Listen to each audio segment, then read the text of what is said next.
Why?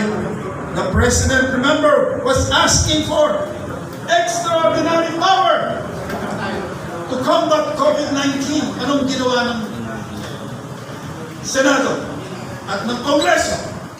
Wala. Realignment lang ang binigay sa kanya. Unbelievable. And the President hates this. Whereas to our dismay, majority of our people could hardly observe simple protocols to avoid the transmission of COVID-19. This is due to the lack of discipline. What happened to the selection of beneficiaries and the distribution of financial assistance is nothing but a clear manifestation of our lack of discipline. Ang sabi nila, disiplina ang kailangan upang mapayapa, maayos at maunlad ang ating pamumuhay. Itong mga elected barangay officials, ang sabi nga ni Kong Omar, instead na 5,500 ang dumating sa kanila, 555. Nag-go na! Now na! The most important campaign commitment of the President in 2016 is the establishment of a new political order, which will lead to a new form of government through charter change that is suitable to the political temperament of the people of us Maharlikans.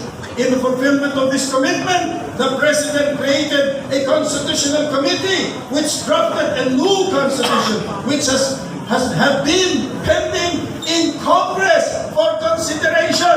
But Congress as a whole deliberately, listen, deliberately failed us. Ang taong bayan. Whereas equally important is the looming water crisis, which is real. As of today, almost 1,000 municipalities and more than 25,000 barangays don't have water work system which can provide potable waters to our people. This can only be addressed by giving the President extraordinary powers through a revolutionary government. Diyos ko, tubig na lang! Minanakawan pa ang bawat Pilipino. Pinababayad ng napakamahal! Natural! Bigay lang sa atin ng Diyos yan. Lahat. Itong mga oligarkong ito. That's why we need the President to declare or to join us in this. Let go now! Now na! Whereas similarly, climate change,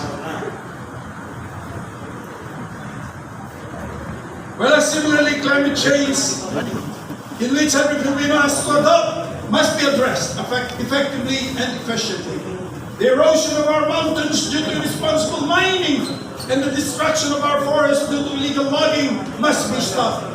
Settling climate change, which triggers earthquakes, storms, tsunamis, volcanic eruption, drought, and other natural and man-made calamities must be given the highest preferential attention that it requires. This can only be done again by the President, by giving him extraordinary powers through revolutionary government. Whereas the national issues and concerns such as illegal drugs, corruption, criminality, insurgency, poverty, water crisis, environmental crisis can ultimately be resolved starting with a revolutionary government and finally with a federal form of government. Unfortunately, we have lost all other options. And the only remaining option that is fast, that is powerful, but is harmless, is a revolutionary government declared by the majority of the Filipino people. 91% acceptability rating ng ating Pangulong Presidente. Remember that. Whereas today, as today marks the beginning of our great era for the Filipino nation. It is an era of hope, an era of better tomorrow for each and everyone. Wherefore, the People's National Coalition, with 12.4 million members, invoking the people's power enshrined in the 1987 Constitution, particularly Section 1, Article 2, which states, the Philippines is a democratic and republican state. Sovereignty resides in the people, and all governmental authority emanates from them.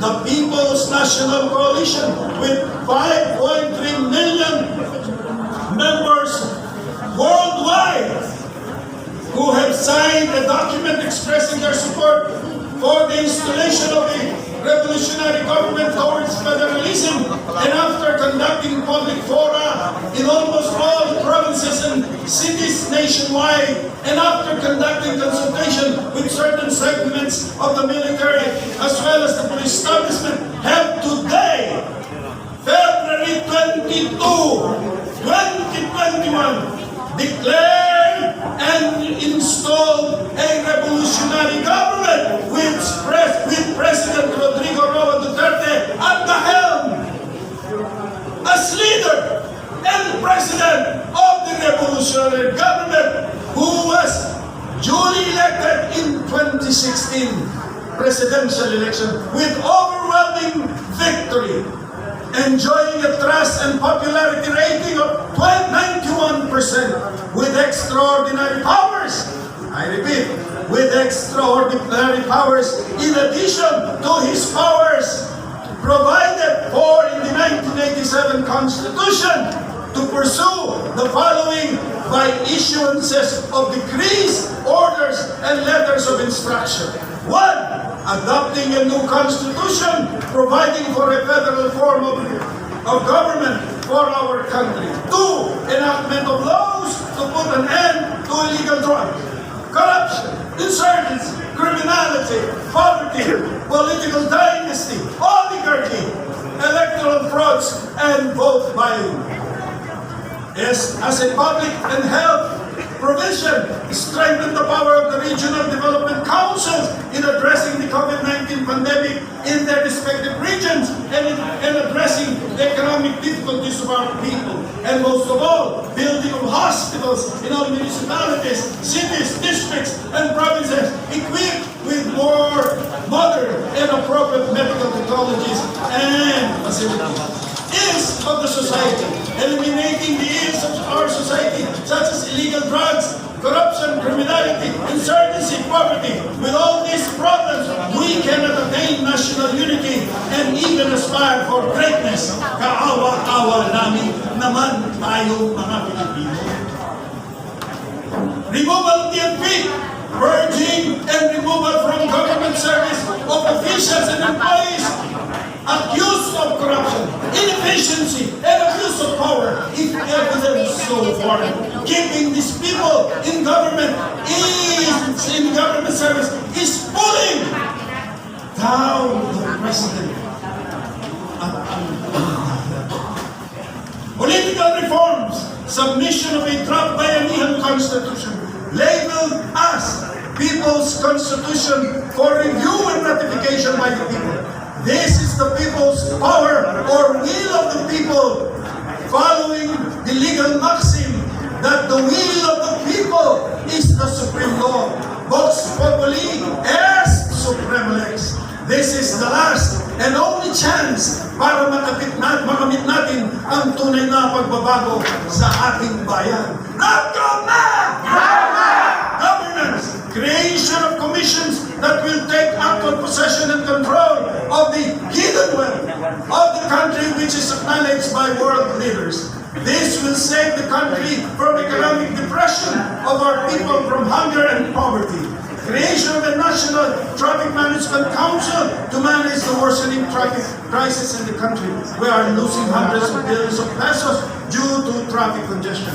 Creation of a department for all overseas Filipino workers to focus on looking after the welfare of OFWs who contributed tremendously to our economic growth, to address the slow pace of legislation and the slow wheels of justice that results in injustice.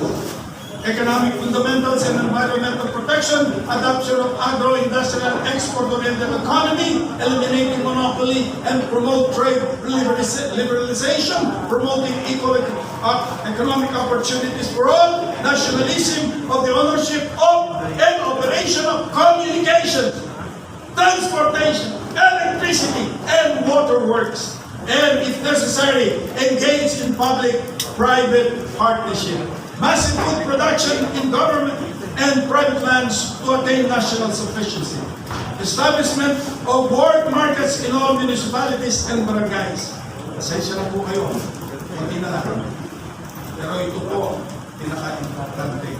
Dapat lang assure ngayong hapon. Establishment of public markets in all municipalities and barangays. Protecting the integrity of Philippine environment from illegal mining, deforestation, preservation of our seashores, rivers, lakes, and other bodies of waters to respond to the looming water crisis. Enhance and promotion of cooperativism at the barangay level, including the establishment of local cooperative banks. Train and develop local entrepreneurs to ensure the active participation of the poor and the marginalized in the development of our country's inclusive economic growth. Creation of People's Consultative Economic Council with the participation of the National Economic Development Authority, which will assist in the formulation of economic policies. Cultural reforms. At po, pakinggan po natin. Enhance the promotion of nationalism, patriotism, and national heritage. May nagsabi, if you do not learn from your history, and if you do not have the culture from which you came from, you are nothing. Enhance and promotion of nationalism, patriotism, and national heritage. Reawakening of the national cultural consciousness, values formation at all levels. Finally, furthermore, the President as the head of the revolutionary government, which we are now pleading and asking our beloved President to accept and to lead. The President as the head of the revolutionary government shall appoint members of his cabinet of his choice, and with the present Congress and judiciary. However, at the option of the President, I repeat, however, at the option of the President, he may certify bills as urgent administration bills to Congress. And if the latter, if Congress, hindi na naman mag-act because of his extraordinary power. And if the latter, if Congress fails to act on the same within 30 days after the submission, the President may issue the necessary decree to ensure its passage. Iyan po ang ating pagdideklara ng isang revolutionary government. Na pamumunuan po, the people will declare to be led, to be headed, to be the leader is our beloved President. Walang iba. Pangulong